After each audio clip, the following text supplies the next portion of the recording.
লেখিকা অদিতি ঘোষের অন্তর্লীনা। আকাশটা কালো মেঘে ছেয়ে গেছে, মনে হচ্ছে এখনই বৃষ্টি নামবে। জানালাটা বন্ধ করতে গিয়ে থমকে গেল ঈশান। দুহাতে পাল্লা দুটো ধরে আকাশের দিকে তাকিয়ে রইল অপলক দৃষ্টিতে। কিছুক্ষণ কেটে গেল এভাবেই। জানালা বন্ধ করার কথা মাথা থেকে উবে গেছে।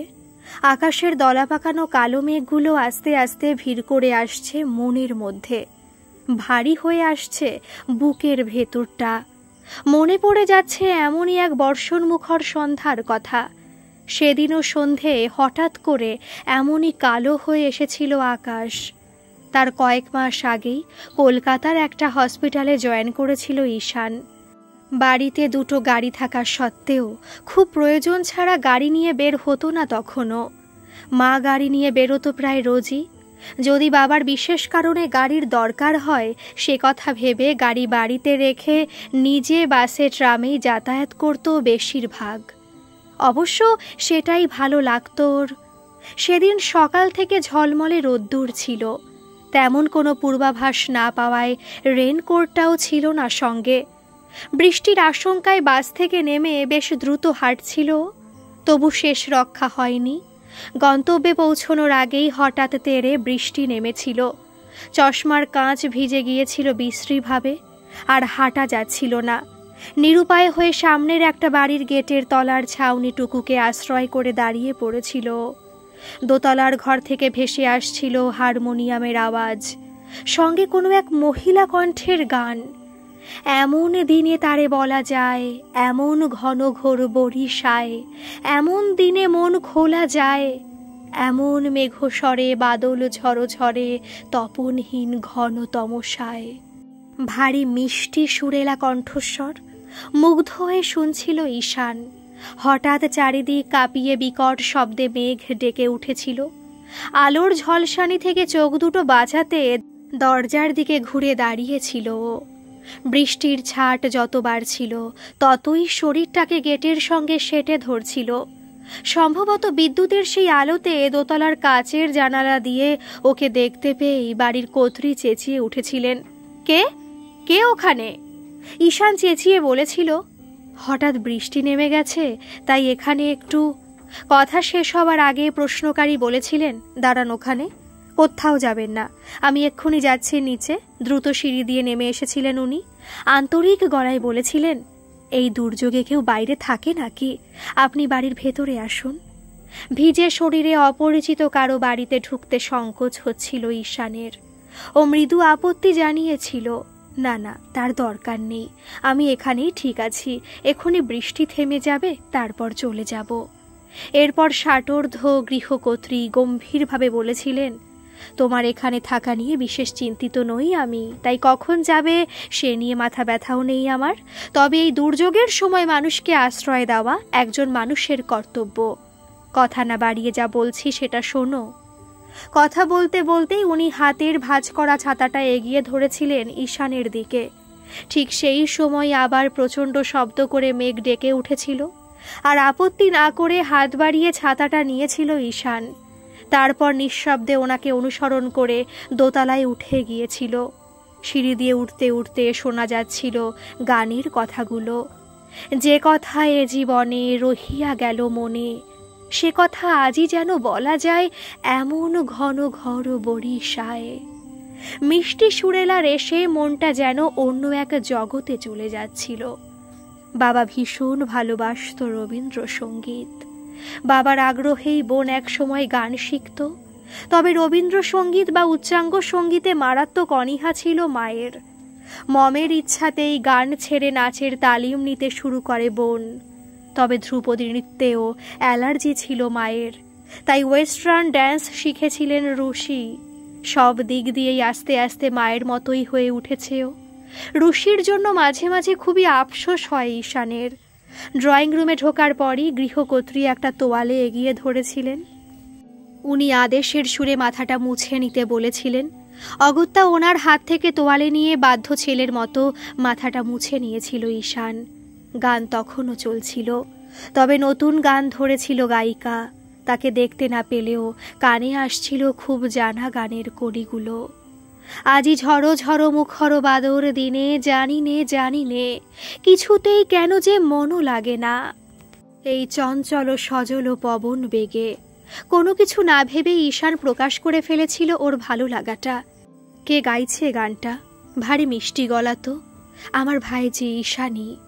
নামটা শুনে চমকে উঠেছিল ঈশান। কি নাম বললেন? ঈশানী কেন বলো তো? এই নামে বিশেষ কাউকে চেনো নাকি? তৎক্ষণাৎ নিজেকে সামলে নিয়েছিল, স্বাভাবিক গলায় বলেছিল, না না, বিশেষ কেউ নয়, এমনি জিজ্ঞেস করলাম। আমার এক ক্লাসমেটের নাম ঈশানী। ও আচ্ছা, সেটা তো হতেই পারে। মনে হচ্ছে তুমি এখনো স্টুডেন্ট, তাই তো? ঈশান বুঝেছিল বেশিরভাগ মানুষের মতো উনিও আজ করতে পারেননি ওর বয়সটা। 29কে হয়তো 23-24 ভেবেছেন। ওর ছিপছিপে চেহারা আর মুখের কমনীয়তার জন্য অনেকেই এমন ভুল করে। সে সময় ব্যাপারটা বেশ এনজয় করতো ঈশান। একটু থমকেও বলেছিল, হ্যাঁ তা বলতে পারেন। কি পড়ছো? কি পড়বো সেটা নিয়ে প্ল্যান চলছে আর কি। ঈশানের ইতস্তত ভাব দেখে ওনার ধারণা হয়েছিল বলার মতো কিছু নয় বলেই হয়তো বলতে সংকোচ হচ্ছে ওর। ওনার গলায় তখন সহানুভূতির ছোঁয়া। সে যাই পড়ো, সব শিক্ষাই তো শিক্ষা। তবে এই ঈশানী যে তোমার ক্লাসমেট নয় সে ব্যাপারে আমি নিশ্চিত। ও মিউজিক নিয়ে পড়েছে রবীন্দ্রভারতী থেকে। যাই হোক, তুমি এই দিকে কোথায় যাচ্ছিলে? কথাকলি কমপ্লেক্সে, ওখানে আমার মামা থাকেন। মামার শরীরটা ভালো নেই, তাই দেখতে যাচ্ছিলাম। যদি মামা রাজি হন তাহলে কাল একটা নার্সিংহোমে নিয়ে যাব। এই রকম প্ল্যান করেই বাড়ি থেকে বেরিয়েছি। ঈশানীর গান বন্ধ হয়ে গিয়েছিল ইতিমধ্যে। ঘরের ভেতর থেকে ওর গলা শোনা গিয়েছিল। এই বৃষ্টির মধ্যে কে এসেছে পিমনি? তুমি কার সঙ্গে কথা বলছো? রেখাকে 3 কাপ কফি করতে বলে তুই এখানে আয়, তোর পরিচিত কেউ আসেনি। আমাদের দরজায় দাঁড়িয়ে দাঁড়িয়ে বৃষ্টিতে ভিজছিল একজন। আমি জোর করে নিয়ে এসেছি তাকে। ও, হারমোনিয়ামটা তুলে রেখে যাচ্ছি আমি। যার গানের গলা অত মিষ্টি তাকে দেখার কৌতূহল থাকাটাই স্বাভাবিক। মনে মনে অপেক্ষাই করছিল ঈশান গায়িকার দর্শন পাওয়ার জন্য। হালকা ভায়োলেট কালারের একটা হাউস কোট পরে 1 পিঠ খোলা চুলে ড্রয়িং রুমে ঢুকেছিল ঈশানী। ওর প্রসাধনহীন মুখাবয়ব জুড়ে একটা স্নিগ্ধ সৌন্দর্য বিরাজ করছিল। প্রথম দেখাতেই ভালো লেগে গিয়েছিল ঈশানের ওকে। হয়তো ওর 2 চোখে ফুটে ওঠা মুগ্ধতা দৃষ্টি এড়ায়নি ঈশানীরও। মাত্র কয়েক সেকেন্ড তাকিয়েছিল ঈশান। পর মুহূর্তেই মনে পড়ে গিয়েছিল ওখানেও একজন পরিচয়হীন মানুষ। তাড়াতাড়ি চোখ নামিয়ে নিয়েছিল। এরপর অবশ্য কফি খেতে খেতে টুকটাক কথা হয়েছিল 3 জনের মধ্যে। বার কয়েক চোখাচোখিও হয়েছিল ঈশানীর সঙ্গে। ঈশানী জানিয়েছিল ওর স্কুলের কথা। রবীন্দ্রভারতী বিশ্ববিদ্যালয় থেকে মিউজিক নিয়ে মাস্টার্স করার কথা। ওদের মিউজিক স্যারের প্রশংসাও করছিল খুব। ওর কথা বলার ভঙ্গিমায় এমন একটা সারল্য ছিল যা এ যুগের মেয়েদের মধ্যে সচরাচর চোখে পড়ে না। বেশ ভালো লাগছিল ঈশানের ওর কথা শুনতে। ঈশানও করেছিল ওর প্রাক্তন অধ্যাপক মামার গল্প। মামাও মামিমার ওর প্রতি টানের কথা, এমনকি মামাতো দিদিদের ভালো গান গাওয়ার কথাও বলেছিল। তবে কৌশলে নিজের কথায় এড়িয়ে গিয়েছিল, কারণ ক্ষণিকের ওই আলাপের মধ্যে নিজেকে জাহির করতে কেমন যেন অস্বস্তি লেগেছিল ওর। ঈশানীর গানের প্রশংসা করেছিল। আপনি কিন্তু বেশ ভালো গান করেন, আর সিলেকশনও ভালো। আজকের দিনের উপযুক্ত গানগুলোই গাইছিলেন। ঈশানী সামান্য হেসে বলেছিল, অশেষ ধন্যবাদ। মামিমার ফোনটা বেজে উঠেছিল 8:30 নাগাদ। উৎকণ্ঠা নিয়ে মামিমা বলেছিল, তুই কোথায় বাবুন? তোর মামা তোর জন্য ভীষণ চিন্তা করছে। তুমি মামাকে চিন্তা করতে বারণ করো। আমি কাছাকাছি এসে গেছি। আসলে বৃষ্টির জন্য। বৃষ্টি তো থেমে গেছে। হ্যাঁ থেমেছে তো, এই তো আমি যাচ্ছি, 2-3 মিনিটের মধ্যে পৌঁছে যাব। তাড়াতাড়ি উঠে দাঁড়িয়েছিল ঈশান। আমি এবার আসি। অনেক ধন্যবাদ আমার মতো অচেনা একজন মানুষকে দুর্যোগের সময় আশ্রয় দেওয়ার জন্য। ঈশানের পিসিমণি বলেছিলেন, অচেনা হয়ে থাকতে চাইলে কি চেনা যায় কাউকে? নামটাই তো জানা হলো না এতক্ষণে। আসলে বিশেষ কারণে নামটা বলতে পারলাম না। জানবেন অবশ্যই। আপনি দরজায় খিল লাগিয়ে দিতে আসবেন তো? ঈশানী বলেছিল, না, পিমনিকে আর যেতে হবে না, আমি লাগিয়ে দিয়ে আসছি। ঈশানের পিছু পিছু সিঁড়ি দিয়ে নেমে এসেছিল ঈশানী। তবে ঈশান আর পিছন ফিরে তাকায়নি। ওপরের ব্যালকনিতে এসে দাঁড়িয়েছিলেন গৃহকর্ত্রী। গেট পেরোনোর আগের মুহূর্তে নিজের একটা ভিজিটিং কার্ড এগিয়ে দিয়েছিল ও ঈশানীর দিকে। ওপরের দিকে তাকিয়ে বলেছিল, আপনার জন্য দিয়ে গেলাম, আমার নামটা এতে পেয়ে যাবেন। উনি ওপর থেকে বলেছিলেন, তোমার নাম এখনও জানি না, তুমি এখনও অচেনা, তবু বলছি যদি এই বয়স্ক মানুষটাকে দেখতে কখনো মন চায় আবার এসো তাহলে। ঈশান হাত নেড়ে সম্মতি জানিয়ে হাঁটতে লেগেছিল। মামা মামির সঙ্গে গল্প করতে করতে রাতের খাওয়া সেরেছিল ঈশান। সন্ধ্যের ঘটনাটা পুরোটাই বলেছিল তাদের। শুনে মামিমা বলেছিল, দেখ বুবুন, এখনো ভালো মানুষ আছে দেশে। মামিমাকে শুনিয়ে মামা হাসতে হাসতে বলেছিল, সত্যিই তাই, আর দেখো সেটা আমাদের পাড়াতেই। এমন সহৃদয় মহিলার সঙ্গে আলাপটা তো করতেই হয়, বিশেষ করে বিয়েই যখন করেননি তখন তো নিঃসঙ্গ, খানিক সঙ্গ দেওয়াই যেতে পারে। কি বললি বুবুন? গেটের সামনে পিঙ্ক কালারের বোগেনভেলিয়া গাছ আছে, আরে যেতে আসতে রোজই তো চোখে পড়ে। তোকে দুর্যোগের সময় শেল্টার দেওয়ার জন্য কৃতজ্ঞতা জানাতে একদিন না হয় ঢুকে পড়ব। মামিমা বলেছিলেন, তা যেতেই পারো, তবে গিয়ে যেন খ্যাক খ্যাক করে কেশো না, তাহলে ধুলো পায়ে বিদায় করবেন উনি। মামা বলেছিল, আরে যার ভাগ্নে ডাক্তার তার কাশি সারাতে কতক্ষণ। মামাকে ছেড়ে ওকে ধরেছিলেন, তারপর মামিমা। হ্যাঁ রে বুবুন, মেয়েটা কেমন দেখতে রে? ভালো করে দেখিনি, তবে গান গায় বেশ ভালো, সেটা তো বললামই। আমি একদিন যাব, তাহলে দেখে আসবো মেয়েটাকে।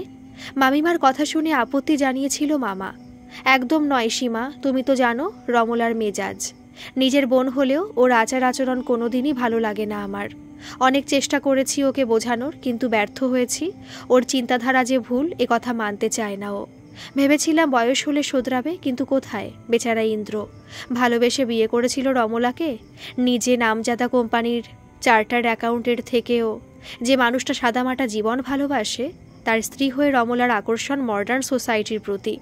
ইন্দ্র সারা জীবন একতরফা অ্যাডজাস্ট করার চেষ্টাই করে গেল। নিজের রিটায়ারমেন্টের পর তবু একটু শান্তিতে ছিল, কিন্তু রমলা রিটায়ার্ড হওয়ার পর এখন তো আরও দুর্বিষহ অবস্থা ওর। দেখা তেমন না হলেও ফোনে তো রোজই একবার করে কথা হয় ইন্দ্রর সঙ্গে, বুঝি ওর পরিস্থিতিটা। কথা কটা বলে একটা দীর্ঘশ্বাস ফেলেছিলেন প্রাক্তন অধ্যাপক সরোজ সেনগুপ্ত। মামার কথাগুলো শুনতে খারাপ লাগলেও সেগুলো ছিল নির্মম সত্যি। মা বাবাকে মা আর বাবা বলেই ডাকতে ভালো লাগতো ঈশানের।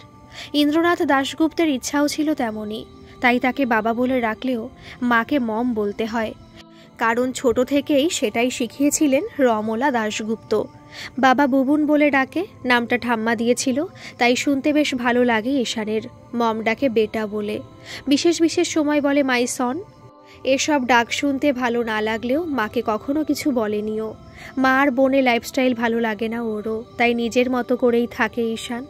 সুযোগ পেলে অবশ্য বাবার সঙ্গে নিরিবিলিতে লনে বসে গল্প করে। মামা মামিমাকে গুড নাইট জানিয়ে বেডরুমে ঢুকিয়ে বিছানায় শরীরটা এলিয়ে দিয়েছিল ঈশান। 2-1 মিনিটের মধ্যেই অচেনা নাম্বার থেকে ফোনটা এসেছিল। হ্যালো, আমি কি ডক্টর ঈশান দাশগুপ্তের সঙ্গে কথা বলছি? হ্যাঁ, কে বলছেন আপনি? মোবাইলটা হস্তান্তরিত হয়েছিল তৎক্ষণাৎ। এবার আর ওপান্ত থেকে ভেসে আসা গলাটা চিনতে অসুবিধা হয়নি ঈশানের। ঈশানের পিসিমণির গলায় ঝরে পড়েছিল অভিমান। আমাকে এভাবে বোকা বানানোর সত্যি কি কোনো দরকার ছিল ডাক্তারবাবু? না না, আপনি ভুল বুঝছেন। আসলে আপনার ভাইজির নাম ঈশানী জানার পর নিজের নামটা বলতে কেমন অস্বস্তি হচ্ছিল, তাই নামটা বলতে পারিনি। ও, আর আমি যখন জিজ্ঞাসা করলাম কি পড়ছো তুমি, তখন বললে কি পড়া যায় তার প্ল্যান করছো, সেটার কারণ কি ছিল? ওটা সত্যি, আমি এর পরের পড়াশোনার কথা ভেবে বলেছি, স্পেশালিস্ট হওয়ার কথা আর কি। না, আসলে তুমি আমাকে বোকা বানাতেই চেয়েছিলে। ঈশানের খুব খারাপ লাগছিল। ওনার রাগ ভাঙাতে বলেছিল, সরি পিসিমণি, ভুল হয়ে গেছে, একদিন গিয়ে কান ধরে ক্ষমা চেয়ে আসবো, চাইলে ওর বসও করতে পারি।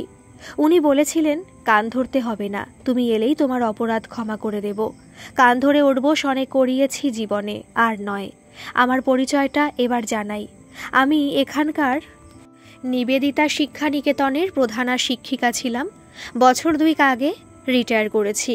নাম সুমিতা মল্লিক। তোমার মামাতো দিদিরা মনে হয় চিনবে। ও, আর একটা কথা বলা হয়নি, আসার দিন তোমার মামা ও মামিমাকে সঙ্গে নিয়ে আসবে। এত কাছাকাছি থাকি, তাই ওনাদের সঙ্গে আলাপ করার ইচ্ছা রইল। সেদিনের মতো কথা ওখানেই শেষ হলেও মাস 6 মধ্যে ঈশানের পিমণি হয়ে উঠেছিলেন ডাক্তার ঈশান দাশগুপ্তেরও পিসিমণি। মামা মামিমার সঙ্গেও একটা বন্ধুত্বপূর্ণ সম্পর্ক গড়ে উঠেছিল ওনার। আর ঈশানী, সে তো বরাবরের মতো জায়গা করে নিয়েছিল ওর মনের গভীরে। তারপর হঠাৎ করেই সব ওলটপালট হয়ে গেল। কোনো এক অজ্ঞাত কারণে ঈশান দাশগুপ্ত আর ঈশানী মল্লিকের মধ্যে গড়ে উঠল এক দুর্ভেদ্য প্রাচীর। কাজের মধ্যে যতক্ষণ থাকে ঈশান ততক্ষণই ভালো থাকে। একলা থাকলে ঈশানীর সঙ্গে কাটানো মুহূর্তগুলো মনে পড়ে যায়, তখন ভীষণ কষ্ট হয় ওর জন্য। মামিমা বলতো মেয়েটা জনম দুঃখী। সত্যি তাই। সুমিতা মল্লিকের কাছে সবটা শুনেছিলেন মামিমা। জন্ম মুহূর্ত থেকে ভাগ্য ওর সঙ্গে শুধুই পরিহাস করে গেছে। জন্মের সময় মাকে হারিয়েছিল ঈশানী, তখনই ওর পিসিমণি নিজের কাছে নিয়ে চলে এসেছিলেন ওকে। সংসার করবেন না বলে স্থির করেছিলেন সুমিতা মল্লিক, তবু সংসার হয়ে গিয়েছিল তার ছোট্ট মেয়ে ঈশানীকে নিয়ে। নিজের চাকরি সামলে সদ্যজাত মেয়েটাকে মানুষ করা সম্ভব ছিল না, তাই আয়া রেখেছিলেন 2 বছর। তারপর গভর্নর্স রেখেছিলেন ঈশানী 9 বছর বয়স পর্যন্ত। শান্ত বাধ্য মেয়েটার দেখাশোনার জন্য এরপর আর কাউকে লাগেনি তার। তিনি নিজেই সবটুকু সামলাতেন। পিসি অন্তপ্রাণ ঈশানী সুমিতাকে পিমনি বলে ডাকতে শুরু করেছিল কথা ফুটতেই। বড় হয়েও বদলায়নি সম্বোধনটা। আর আদরের ভাইজিকে তুলি বলে ডাকতেন সুমিতা। ঈশানী নামটা উনি দিয়েছিলেন ওকে স্কুলে ভর্তি করার সময়। স্ত্রীর মৃত্যুতে ভীষণভাবে ভেঙে পড়েছিলেন সুমিতা মল্লিকের ভাই সৌমেন মল্লিক। নিজের বেডরুমে ঢুকলেই স্ত্রীর জন্য কষ্ট হতো তার, তাই তিনি নতুন চাকরি নিয়ে চলে গিয়েছিলেন ব্যাঙ্গালোরে। 3 মাস পর পর আসতেন। যেদিন আসতেন সেদিনও নিজের ঘরে শুতেন না, রাতটা কাটাতেন অন্য ঘরে। পরদিনই বিকেলের দিকে চলে যেতেন। সুমিতা মল্লিক বারণ করা সত্ত্বেও মাসে মাসে তিনি টাকা পাঠাতেন মেয়ের জন্য। সুমিতা অবশ্য সেই টাকা খরচ করতেন না। ঈশানীর ভবিষ্যতের কথা ভেবে সবই জমা করে রেখে দিতেন আলাদা একটা অ্যাকাউন্টে। বছর 3 চলেছিল এভাবেই। তারপর টাকা পাঠানো, বাড়িতে আসা সবই বন্ধ করে দিয়েছিলেন সৌমেন মল্লিক। তাই একটু বড় হয়ে বাবাকে ভালোভাবে চিনতে শেখার আগেই ঈশানীর সঙ্গে চিরদিনের মতো বিচ্ছিন্ন হয়ে গিয়েছিল ওর বাবার সম্পর্ক। 2 বছর পর হঠাৎই একদিন সৌমেন মল্লিক বাড়িতে হাজির হয়েছিলেন দ্বিতীয় স্ত্রী ও বছরখানেকের ছেলেকে সঙ্গে নিয়ে। জানা গিয়েছিল 2 বছর আগে সাউথ ইন্ডিয়ান ওই মেয়েটিকে বিয়ে করেছিলেন সৌমেন। দিদিকে জানাতে নাকি সাহসে কুলোয়নি তার। শুনে রাগ করেননি সুমিতা, ভেবেছিলেন এটাই ভালো হলো। একা একা সারাটা জীবন কাটানো হয়তো কষ্টকর হতো ভাইয়ের পক্ষে। ভাইয়ের বউকে সাদরে বরণ করে নিয়েছিলেন সুমিতা, কিন্তু একদিন পরই সৌমেন মল্লিক জানিয়েছিলেন তার কোনো বদলির সম্ভাবনা নেই। চাকরির কারণে ব্যাঙ্গালোরেই থাকতে হবে তাকে, তাই ওখানেই একটা বাড়ি দেখেছেন। বাড়িটা কেনার জন্য কিছু টাকার দরকার, আর সেটা সম্ভব হবে যদি তাদের বসত বাড়ি তার নিজের অংশটা সুমিতা কিনে নেন। বাবা মা কেউই বেঁচে ছিলেন না তখন সুমিতার, তাই বাড়িটার অর্ধেক অংশীদার ছিলেন তিনি। বাড়িটা অবশ্য তখন 1 তলা ছিল, 4টে ঘর, রান্নাঘর ও বাথরুম ছাড়া ছিল বারান্দা ও অল্প একটু প্যাসেজ। 20 বছর আগে গড়িয়াহাট অঞ্চলে বাড়ির দাম কমই ছিল। সুমিতার বুঝতে অসুবিধা হয়নি যে দিদি ও মেয়ের সঙ্গে আর সম্পর্ক রাখার ইচ্ছা নেই সৌমেনের। তবে তার আগে ধান্দা করে নিজের অংশে টাকাটা নিতে চাইছে ভাই। টাকাটা না দিতেই পারতেন সুমিতা মল্লিক, তবু ভবিষ্যতে ঈশানীর মাথা গোজার ঠাঁই যাতে না চলে যায় সে কথা ভেবে 4 লাখ টাকা সৌমেনকে দিয়ে নিজের নামে রেজিস্ট্রেশন করিয়ে নিয়েছিলেন বাড়িটা। তার সঙ্গে একটা উইল করে রেখেছিলেন। তখন সুমিতার বয়স 42। 17 বছর চাকরি করে যে টাকা সঞ্চয় করেছিলেন তার প্রায় বেশিটাই চলে গিয়েছিল বাড়িটার জন্য। তার বছর 5 পর দোতলা করে নিয়ে 1 তলাটা ভাড়া দিয়েছিলেন। সবই করেছিলেন যার মুখের দিকে তাকিয়ে সেই এখন তার থেকে দূরে। কোথায় আছে ঈশানী সেটা হয়তো তিনি জানেন, তবে জানে না ঈশান। জানতে চাওয়ার স্পর্ধাও নেই তার। আদরে তুলিকে ছাড়াই শূন্য বাড়িতে একা একা রয়ে গেছেন সুমিতা মল্লিক। এই সব কিছুর জন্য নিজেকেই অপরাধী বলে মনে হয় ঈশানের। প্রথম পরিচয়ে দিন 10 পরই মামা ও মামিমাকে সঙ্গে নিয়ে ঈশান গিয়েছিল সুমিতা মল্লিকের বাড়ি। সুমিতা দেবীর সঙ্গে মামা মামির আলাপ করানোর অজুহাতে বা সুমিতা দেবীকে দেওয়া কথা রাখতে সেদিন ওখানে গেলেও ঈশানের সঙ্গে আবার দেখা করাটাই ছিল ওর মুখ্য উদ্দেশ্য। কার কাকে কখন কিভাবে ভালো লেগে যায় সত্যি বলা কঠিন। সুন্দরী, শিক্ষিতা, স্মার্ট, কম মহিলার সঙ্গে তো আলাপ হয়নি ঈশানের 29 বছরের জীবনটায়। তবু তাদের কাউকে এভাবে তো ভালো লাগেনি ওর। ঈশানের সারল্যে ভরা চাহনি, সাদামাটা আচরণ প্রথম থেকে মুগ্ধ করেছিল ঈশানকে। মামা গান ভীষণ ভালোবাসেন, তাই নিজের 2 মেয়েকেই উচ্চাঙ্গ সঙ্গীত ও রবীন্দ্রসঙ্গীত শিখিয়েছিলেন। মামার অনুরোধে সেদিন বেশ কয়েকটা গান শুনিয়েছিল ঈশানী। মামা মামির খুব ভালো লেগেছিল ঈশানীর গান। ঈশানীকেও পছন্দ হয়েছিল ওদের। এরপর আরও কয়েকবার একাই গিয়েছিল ঈশান ওই বাড়িতে। ওর গাড়িতে করে একটা ছুটির দিনে ঈশানীকে নিয়েও চলে গিয়েছিল লং ড্রাইভে। সে কি উত্তেজনা ঈশানীর! গাড়ি থেকে ফাঁকা জায়গায় নামলেই ছোটাছুটি, লাফালাফি করছিল, ওর হাত ধরে ঘুরপাক খাওয়াচ্ছিল। ওকে একটু আনন্দ দিতে পেরে খুব ভালো লেগেছিল সেদিন ঈশানের। ওকে জড়িয়ে ধরে বলেছিল, সারা জীবন এমনই হাসি খুশি দেখতে চাই তোমাকে আমি। সংসারের জটিলতা যেন কেড়ে না নেয় তোমার এই নরম মনটাকে। মাত্র ৩-৪টে মাসের মধ্যে কখন যে দুজনে দুজনের মনের কাছাকাছি চলে এসেছিল তা নিজেরাই বুঝতে পারিনি। ঈশানীর সঙ্গে প্রতি রাতে ফোনে কথা হতো ঈশানের। দুজনেই দুজনের ডাকনাম ধরে ডাকত। ওদের এই ভালোবাসার কথা জানতো শুধু ঈশানীর পিসিমণি ও ঈশানের মামা মামিমা। মম তখন তার বন্ধু আইএস অফিসার মিস্টার স্নেহাশিস বর্মনের মেয়ের সঙ্গে ঈশানের বিয়ের প্ল্যান করছিলেন। কথাটা বাবার মাধ্যমে জানতে পেরে মামা ঈশানের সঙ্গে ঈশানের সম্পর্কের কথা জানিয়েছিল মমকে। তারপর মামারই উদ্যোগে বাবা আর মম গিয়েছিল সুমিতা মল্লিকের বাড়ি। মামাও গিয়েছিল সঙ্গে। সেদিন বাবার অনুরোধেই নাকি 2টো গান শুনিয়েছিল ঈশানী। ওর গান শুনে খুশি হয়েছিল বাবা। তাছাড়া সুমিতা দেবী আর ঈশানীর আন্তরিক ব্যবহারে মুগ্ধ হয়েছিল ইন্দ্রনাথ দাশগুপ্ত। কিন্তু মম যে মোটেই খুশি হয়নি সেটা ওখানে বুঝতে দেয়নি কাউকে। ঈশানীর কাছ থেকে ওর মোবাইল নাম্বারটা নিতে অবশ্য ভোলেনি মম। খুশি মনেই হয়তো নাম্বারটা দিয়েছিল ঈশানী। সেদিন রাত্রে ঈশানীকে যে ফোন করেছিল মম সেটা জানিয়েছিলেন সুমিতা দেবী। যদিও ফোনে মম কি বলেছিল সেটা বলেননি, তবে ঈশানীর সঙ্গে আর কোনো রকম সম্পর্ক রাখতে বারণ করেছিলেন উনি। বুঝতে অসুবিধা হয়নি ঈশানের যে মম নিশ্চয়ই খুব অপমানজনক কথা বলেছে ঈশানীকে। সেই দিনগুলো কি সাংঘাতিক মানসিক দুশ্চিন্তার মধ্যে কেটেছিল ঈশানের। যখনই সময় পেয়েছিল তখনই ঈশানীকে ফোন করার চেষ্টা করেছিল, কিন্তু 6টা দিনের মধ্যে একবারের জন্য ফোনের সুইচ অন করেনি ঈশানী। 7ম দিনে মানে পরের রবিবারে সুমিতা মল্লিকের বাড়িতে এসে হাজির হয়েছিল ঈশান। দেখা মেলেনি ঈশানীর। অনেক অনুনয় বিনয়ের পর সুমিতা মল্লিক জানিয়েছিলেন ঈশানীকে ওর গুরুজি নিয়ে গেছেন পশ্চিমবঙ্গের বাইরে। কোথায় সেটা উনি বলতে পারবেন না, কারণ ঈশানীর কাছে প্রতিজ্ঞাবদ্ধ তিনি। ঈশানী বলেছিল, গত 6টা দিন যখন সময় পেয়েছি তখনই ওকে ফোন করেছি, কিন্তু সারাক্ষণ সুইচ অফ করে রেখেছে মোবাইলটাকে। সুমিতা দেবী উঠে গিয়ে পাশের ঘর থেকে ঈশানীর মোবাইলটা নিয়ে এসেছিলেন। বললেন, তুলি এই মোবাইলটার সুইচ অফ করেছিল 6 দিন আগে, আর অন করেনি। এটাকে নিয়েও যায়নি। অতীতের কোনো স্মৃতিও সঙ্গে রাখতে চায়নি। চোখে জল এসে গিয়েছিল ঈশানের। সুমিতা দেবীর হাত দুটো ধরে বলেছিল, প্লিজ পিসিমণি, আমার মা কি বলেছে ওকে সেটুকু অন্তত বলুন। সেই একই কথার পুনরাবৃত্তি করেছিলেন উনি। আমি নিরুপায়, কারণ এই ব্যাপারেও আমি তুলির কাছে প্রতিজ্ঞাবদ্ধ। এরপর বাধ্য হয়ে বাড়ি চলে এসেছিল ঈশান। তবে মিসেস রমলা দাশগুপ্তের মনোবাসনা পূর্ণ হয়নি। তার বন্ধুর মেয়ের সঙ্গে ঈশানের বিয়ে দেওয়ার চেষ্টা ব্যর্থ হয়েছে। শুধু তাই নয়, মায়ের সঙ্গে কথা বলাও বন্ধ করেছে ঈশান সেদিনের পর থেকে। ফ্ল্যাট ভাড়া নিয়ে থাকে এখন। বাবার সঙ্গে ফোনে কথা হয়।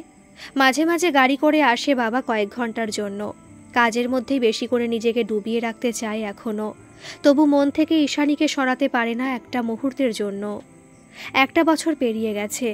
ঈশানী কোথায় আজও জানে না ঈশান। মাঝে মাঝে মনের মধ্যে একটা প্রশ্ন উকি দেয়, কেন এমন করলো মম? নিজের জীবনটা তো কাটিয়ে দিয়েছেন নিজের মতো করে, মেয়েকেও দিয়েছেন দেদার স্বাধীনতা। এত স্বাধীন চেতা একজন মানুষ হয়ে কি করে অপরের স্বাধীনতায় হস্তক্ষেপ করতে ইচ্ছে হয় তার? ঈশানীকে নিয়ে সংসার তো করত, তার মানে ওর ভালো লাগা মন্দ লাগার কোনো মূল্যই নেই মমের কাছে? তাছাড়া কি ছিল না ঈশানীর? ভদ্র বিনয়ী সুশ্রী ও সুগায়িকা একটা মেয়েকে অপমান করার মতো কি ত্রুটি খুঁজে পেয়েছিলেন সেদিন মিসেস রমলা দাশগুপ্ত? অনেকবার মনে হয়েছিল ঈশানের এই ব্যাপারটার জন্য মমের কাছে কৈফিয়ত চাওয়ার কথা, কিন্তু প্রতিবারই পিছিয়ে এসেছে শুধু একটাই কথা ভেবে। মমের ইচ্ছা পূরণ হয়নি, তাই যথেষ্ট বিরক্ত ঈশানের ওপর। হার স্বীকার কখনো করতে চায় না মম। আর ঠিক সেই কারণেই সত্যি কি ঘটেছিল ঈশানীর সঙ্গে তা জানাবে না। উপরন্তু ঈশানীর ঘাড়েই হয়তো উল্টে দোষ চাপাবে। ঈশানের ডেস্টিনি ওকে কোথায় নিয়ে যাবে জানে না ঈশান। তবু ও অন্তর থেকে সর্বদা চায় ঈশানী যেন অনেক সুখী হয়। বৃষ্টিটা বেশ তোড়ে নামলো। গায়ে ছাট আসতেই নিজের মধ্যে ফিরে এলো ঈশান। মনটাকে শান্ত করতে জার্নালগুলো সরিয়ে রেখে 2 দিন আগের আসা উইকলি ম্যাগাজিনটা টেনে নিল। একটু উল্টে পাল্টে দেখতেই চোখটা আটকে গেল নিউজে। খবরটার সঙ্গে ঈশানের ছবি। রুদ্ধশ্বাসে খবরটা পড়ল ঈশান। মুম্বাইয়ের সঙ্গীত জগতে হঠাৎ করে আত্মপ্রকাশ বাংলার মেয়ে ঈশানী মল্লিকের। দুটো সদ্য মুক্তিপ্রাপ্ত হিন্দি ছবিতে গান গেয়ে রাতারাতি বিখ্যাত হয়ে উঠেছেন মিস ঈশানী মল্লিক। তার অসামান্য কণ্ঠস্বর ও গায়কই জয় করে নিয়েছে সকলের মন। বলিউড ফিল্ম ইন্ডাস্ট্রির প্রযোজক ও পরিচালকদের দৃষ্টি কেড়েছেন সঙ্গীত শিল্পী মিস ঈশানী মল্লিক। আরও বেশ কয়েকটা ছবিতে গান গাওয়ার জন্য চুক্তিবদ্ধ হয়েছেন তিনি। সেই সঙ্গে রয়েছে আরও একটা খবর, হিন্দি একটা এন্টারটেনমেন্ট চ্যানেলে লাইভ প্রোগ্রাম রয়েছে ঈশানী মল্লিকের। কিন্তু লাইভ প্রোগ্রামের ডেটটা দেখে হতাশ হয়ে গেল ঈশান। আগামীকাল আর কোনোভাবেই সম্ভব নয় ওইখানে হাজির হয়ে ঈশানীর সঙ্গে দেখা করা। কেন যে দেখেনি ও জার্নালটা দুদিন আগে। সে নাই যাওয়া হোক, পিসিমণির কাছে আজ নয় কাল আসবেই ও। ঈশানী নিজেকে প্রমাণ করতে পেরেছে, এটাই অনেক। ওর সাফল্য তো ঈশানেরও সাফল্য। মামাকে ফোন করে ঈশানীর খবরটা জানাতে উচ্ছ্বাসে ফেটে পড়লেন মামা মামিমা। এরপরই ম্যাগাজিনের ওই পেজটার ছবি তুলে বাবার হোয়াটসঅ্যাপে পাঠিয়ে দিল ঈশান। ইন্দ্রনাথ বললেন, ভীষণ খুশি হয়েছি আমি। তবে তোর মাকে কাছে পেলে নিউজটা শুধু দেখাতামই না, দুটো কথা শোনাতাম। সেই সুযোগ আপাতত হলো না, কারণ তিনি ক্লাবের সদস্যদের সঙ্গে ভাইজাগ গেছেন আজকের ফ্লাইটে। ও আচ্ছা, তাহলে খবরটা আমিই দিয়ে দেব ফোন করে। তোমাকে এসব জটিলতার মধ্যে ঢুকতে হবে না বাবা। সময় করে ওষুধগুলো খাবে। রাখছি। লাইনটা কেটে মিসেস রমলা দাশগুপ্তের নাম্বারে কল করল ঈশান। পুরো একটা বছর পর। রিংটা বেশ কয়েকবার বেজে যাওয়ার পর কলটা রিসিভ করলেন উনি। কোনো ভূমিকা ছাড়াই বললেন, 1 বছর পর তুমি হঠাৎ কেন আমাকে এত রাত্রে ফোন করেছো সেটা আমি জানি। ঈশানী মল্লিকের সাফল্যের খবরটা দেবে তো? আমি নিউজটা তোমার আগেই জেনেছি। এই নিয়ে বাড়ি গিয়ে তোমার সঙ্গে কথা হবে। এখন আমি ব্যস্ত আছি, রাত হয়েছে, ঘুমিয়ে পড়ো। Good night. লাইনটা কেটে দিলেন রমলা। নিষ্ফল আক্রোশে স্মার্টফোনটা ছুঁড়ে ফেলে দিল ঈশান বিছানার ওপর। কিছুতেই যেন কিছু এসে যায় না মমের। কি ধাতু দিয়ে গড়া মিসেস রমলা দাশগুপ্ত। কোনোভাবেই হার স্বীকার করতে রাজি নন উনি। কিন্তু আজ ঈশান এত সহজে নিষ্কৃতি দেবে না মমকে। মোবাইলটা তুলে নিয়ে হোয়াটসঅ্যাপে মেসেজ করলো, একটা কথা জানিয়ে রাখি তোমাকে মম, এবার ঈশানী ফিরলে আমাদের ভুল বোঝাবুঝির অবসান ঘটবেই। তারপরই আমি ওকে বিয়ে করব, কারো মতামতের অপেক্ষা না করে। তৎক্ষণাৎ রিপ্লাই দিলেন রমলা, বুঝলাম। তবে সে তোমাকে বিয়ে করতে রাজি হয় কি দেখো। স্মাইলিগুলো দেখে শরীর জ্বলে উঠল ঈশানের। আর কিছু না লিখে হোয়াটসঅ্যাপ থেকে বেরিয়ে এলো। গতকাল অনেক রাত্রে ঘুম আসায় আজ ঘুম ভাঙল একেবারে সকাল 9:30 কলিং বেলের শব্দে। আজ রবিবার, তাই অ্যালার্ম দেয়নি ঈশান কাল রাত্রে। দরজা খুলতে মিনুদি ঢুকলো। রান্না ছাড়াও অন্য সব কাজই করে মিনুদি। কোন দিন কখন আসবে ফোনে জেনে নেয়। রবিবার দিন ব্রেকফাস্ট খায় ঈশান 10:30, তাই মিনুদিও আসে দেরিতে। এসে ব্রেকফাস্ট রেডি করে ফেলে, তারপর অন্য কাজ করে। অন্যদিন সাধারণত সকাল 7টার মধ্যে চলে এসে দুবেলার রান্না করে ফেলে, কারণ ঈশানের ফেরার সময়ের কোনো ঠিক থাকে না, তাই মাইক্রোওয়েভ ওভেনে নিজেই গরম করে নেয় খাবার আগে। মিনুদি কিচেনে ঢুকে যেতেই আবার শুয়ে পড়ল ঈশান। মনটা একদম ভালো নেই ওর আজ। এখন বারবার একটা কথাই মনে হচ্ছে, মমকে মেসেজ না করলেই ভালো হতো।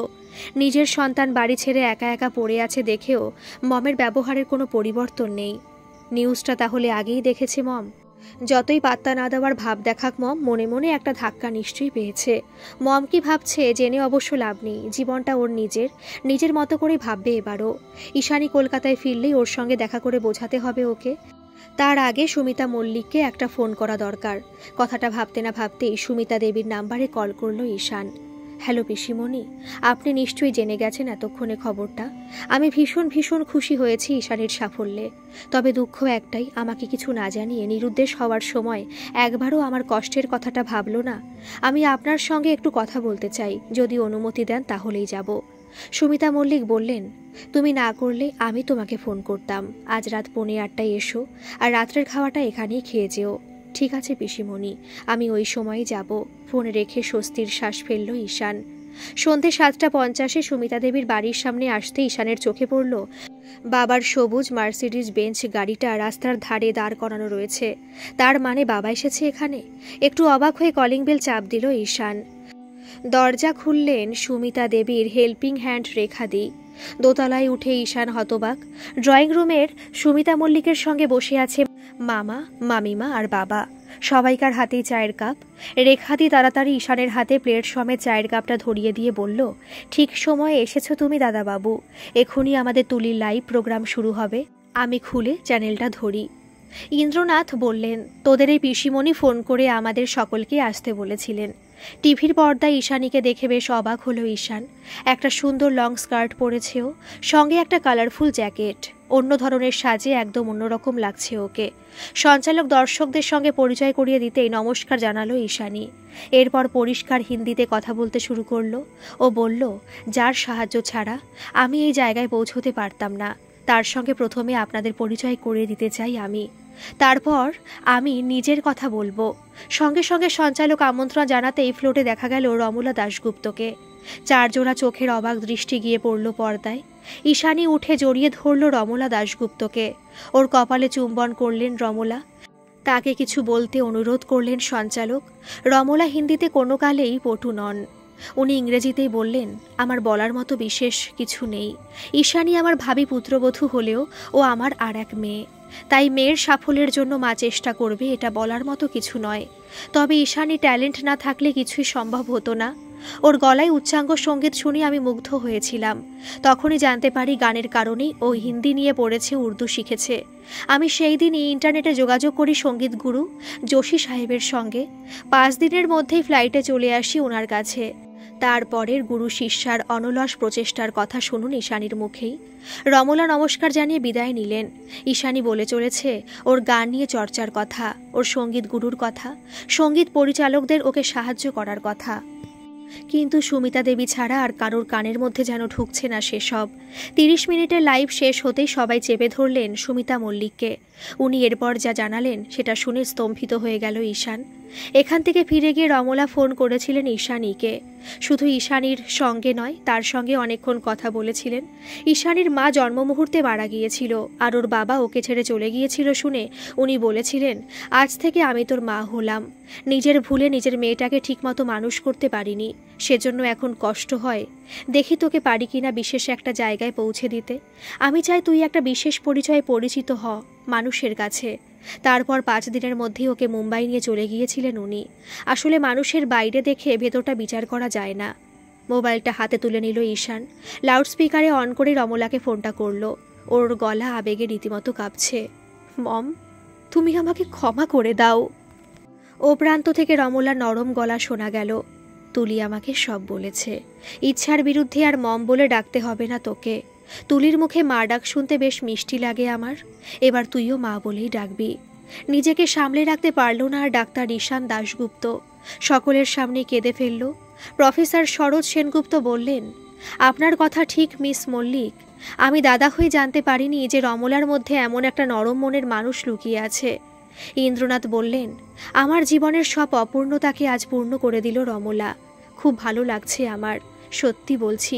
এর আগে জীবনে এত খুশি আমি কখনো হইনি। রাতের খাওয়া মিটিয়ে বাড়ি ফিরছেন ইন্দ্রনাথ। না, একা নন তিনি, ঈশানও রয়েছে তার সঙ্গে। পিসিমণি বলেছেন আজ রাতের ফ্লাইটেই রওনা হবে ওরা, কালই চলে আসবে। তাই আজ আর নিজের ফ্ল্যাটে ফিরে যেতে মন চাইছে না ওর। মনে মনে প্ল্যানটা ঠিক করে নিয়েছেও, কাল সকাল পর্যন্ত বাড়িতেই কাটিয়ে দেবে বাবার সাথে। তারপর হসপিটালে যাবে, ডিউটি সেরে আবার বাড়িতেই ফিরবে। মায়ের ফেরার মুহূর্তটার জন্য অপেক্ষা করবে। মা আর ঈশানী দুজনকেই কাছে পেতে বড় ইচ্ছা করছে। এখন ঈশানের সব ভুল বোঝাবুঝির অবসান যে এভাবে ঘটবে তাই ঈশান কল্পনাও করেনি। সত্যি মন বড় বিষম বস্তু, এর গতিবিধি বোঝে সাধ্য কার। গল্পটি কেমন লাগলো অবশ্যই কমেন্ট করে জানাবেন, আর ভালো লাগলে একটা সাবস্ক্রাইব করে আমার পাশে থাকবেন। ধন্যবাদ।